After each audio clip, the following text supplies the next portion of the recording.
नमस्ते दोस्तों, भाई लोग, आप लोग देखा था Dhanji news Bhojpuri YouTube channel में स्वागत है। जो भाई लोग चैनल सब्सक्राइब नहीं किए हैं तो प्लीज़ भाई चैनल सब्सक्राइब कर लीजिए।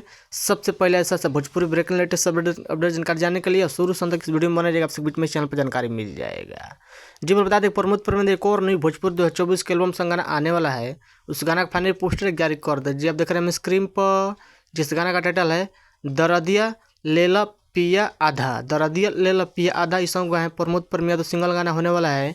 इस गीत का बात करें भाई लोग, दरदिया लेला पिया आधा इस सॉन्ग को लेकर छोटू यादव और म्यूजिक दिया है आर्या शर्मा। म्यूजिक संग गाना बहुत जबरदस्त बेहतरीन बवाल धमाल चैनल गाना होने वाला है।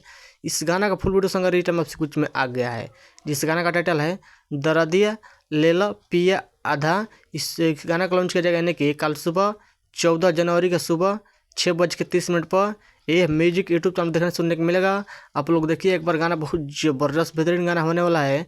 इस वीडियो में देखने को मिलेगा प्रमोद परमेंद्र यादव और तो काशी शायद नाम एक्टर के नाम याद नहीं आ रहा है। आपसे कुछ में काल एक बार गाना देखिएगा, प्रमोद परमेंद्र देखा 6:30 बजे लॉन्च किया जाएगा ये म्यूजिक यूट्यूब चैनल पर। आप लोग बताइए कि प्रमोद परमेंद्र यादव को टाइटल पोस्टर कैसा लगा, मेरा वीडियो में कमेंट करना भूलिए। आप लोग देखिए प्रमोद परमेंद्र गाना सुनने कितना एक्साइटेड मेरा वीडियो में कमेंट करना भूलिए। जो बस वीडियो में आता नहीं, वीडियो को शेयर ज़्यादा लाइक कीजिए, शेयर ना भूलिए और चैनल सब्सक्राइब कर लीजिए, बेल आइकन घंटी दबाना भूलिए। सबसे पहले फिर से ऑप्शन मिल जाएगा। बस वीडियो में आता नहीं, मिलता है अगला वीडियो में। जय हिंद, जय भोजपुरी शर्मा, धन्यवाद। काले एक बार गाना सुनिएगा।